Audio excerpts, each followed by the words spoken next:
নমস্কার, জয় মাতারা। আমি অ্যাস্ট্রো হিমাংশু ভাগ্যের দুয়ার থেকে আপনাদেরকে জানাই আন্তরিক শুভেচ্ছা, ভালোবাসা। আজ আমি যে প্রেডিকশানটি করতে চলেছি, জাতকেরা হলে ডান হাতটিকে দেখুন এবং জাতিকারা হলে বাঁ হাতটিকে দেখুন। যদি কোনো জাতক জাতিকাদের মস্তিষ্ক রেখা, এই ব্রেন লাইন যদি চন্দ্রের ক্ষেত্র পর্যন্ত চলে আসে এইভাবে সোজা স্ট্রেট, তাহলে বুঝবেন এই সব জাতক জাতিকারা ভীষণ কল্পনাপ্রবণ হয়, ভাবপ্রবণ হয়।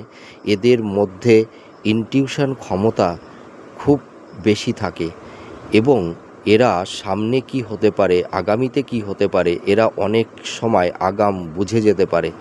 আর এরা ভীষণ কাল্পনিক প্রবণ হয়। এছাড়া এরা ভীষণ রোমান্টিক, আর্ট ওরিয়েন্টাল হয়ে থাকে। এরা ভীষণ সেন্সিটিভ, খুব আবেগপ্রবণ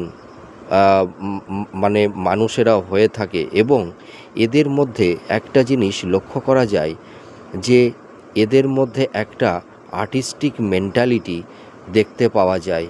আর এরা ভীষণ কি বলবো, রোমান্টিক, ভীষণ প্রেমিক হয়। আর এরা মাকে ভীষণ ভালোবাসে। এদের মায়ের প্রতি একটা বিশেষ করে বেশি ভালোবাসা থাকে। আপনারা মিলিয়ে দেখুন। জয় মাতারা।